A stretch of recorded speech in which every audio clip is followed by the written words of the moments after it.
dad careysan ayaa banaanbax rabshado wata waxay ka dhigeen isgoyska Fagax ee magaalada Muqdisho. Wadayaasha gaadiidka isticmaala jidka Sodonka iyo ganacsatada goobta Kaydhow ayaa banaanbaxa waxay ka dhigeen isgoyska Fagax kaas oo ay kaga cabanayeen biyo ku soo rogmaday daadad ka dhashay roob saacadihii la soo dhaafay aan sidaas u xooganeyn oo ka da'ay magaalada Muqdisho. Banaanbaxayaashu waxay sheegeen in sababta ugu weyn ay ugu soo rogmadeen daadadka ka dhashay roobkii daay ee tahay farsamo xumo ka dhalatay qaabka loo dhisayo waa sida ay sheegeen wadada isku xirta magaalooyinka Muqdisho iyo Balcad. Muddo ku dhow 10 maalmood waxaa xiran dhammaan ganacsiyadii ku yaalay halka ay biyaha fariisteen oo ah isgoyska Fagax ilaa iyo nawaaxiga saldhigga degmada Yaaqshid. Waxayna ganacsatada ay tilmaameen in khasaaraha ugu badan uu ka soo gaaray kadib markii ay ku waayeen qaar ka mid ah hantidooda. Dibadbaxayaasha oo warbaahinta la hadlay waxay sheegeen in biyihii laga weeciyay godkii ay gali lahaayeen oo ku yaala meel u dhow isgoyska Fagax iyaga oo baaq u diray maamulka gobolka Banaadir ee kan degmada Yaaqshid.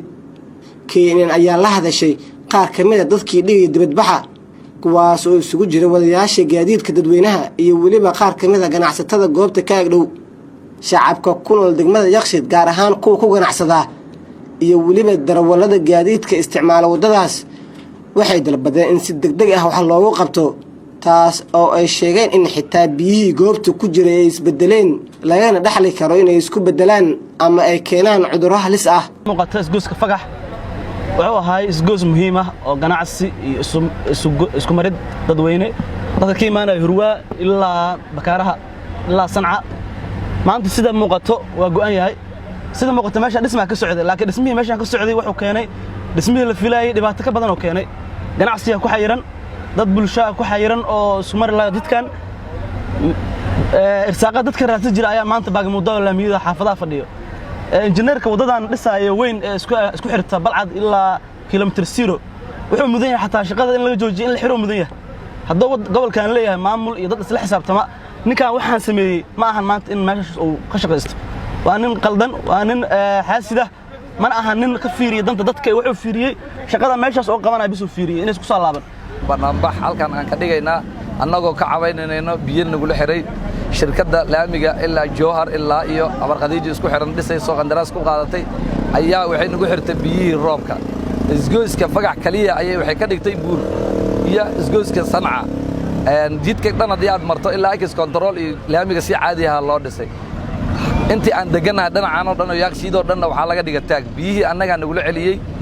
sidii wax aan dhibaato badan aan geysanay biyihii noola joogo godkii loogu talagalay waa bannaan yahay oo biyo ay gali jireen ay wiligood mari jireen jidka waa bannaan yahay annaga kaliya biyihii nagu la celiyay ganacsigeena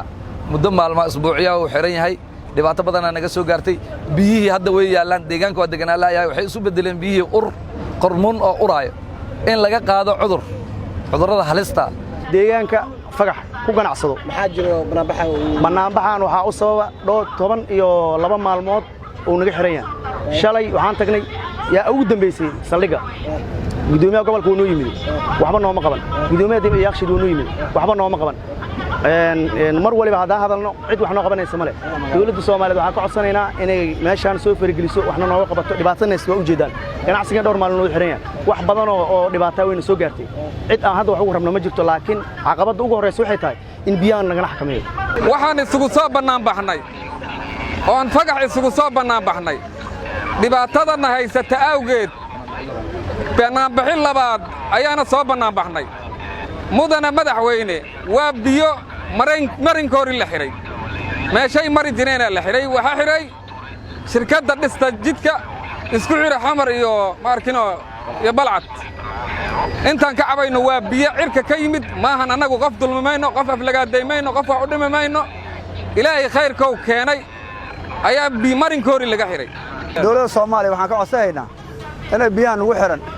on 22 biri aan ku dhex jirno in naga soo gaarto biyahan meel loogu talagalay nooga bixiso gudoomiyaha degmada noo yimid gobolka Banaadir duqa magaalada noo yimid waxna naga qabto ma hayaan ganacsiga waa xiran yahay biyana ku dhex jiro dadka dukaanleyda ku jira waana ku xirana ganacsiga waa xiran hantidina ku xiranta waxaan ku shaqeynaa shidaal noogu jiro waana ku xiran yahay hantiga loo jirta wax dad leeyahay iyo waxaan lahayn oo ku halabeen meesha qiimo hore waa gaarayaan adiga 1500 waa gaarayaan jidka fagax oo ku socdo dhismaha laamiga dheer ee isku xiray magaalooyinka Muqdisho iyo Balcad ayaa ah marin muhiim ah waxay dadka dhibaato ay ku qabaan biyaha ka dhashay roobkii da'ay saacadii la soo dhaafay kuwaas oo biyo degay goobo muhiim ah u doona Soomaali Suudanes Hospital daryeel daweyn iyo dhaqaatiirtii khibrada lahayd ee dibadda loo aadi jiray bartilmaameedka Soomaali Suudanes waa badqabka bulshadeena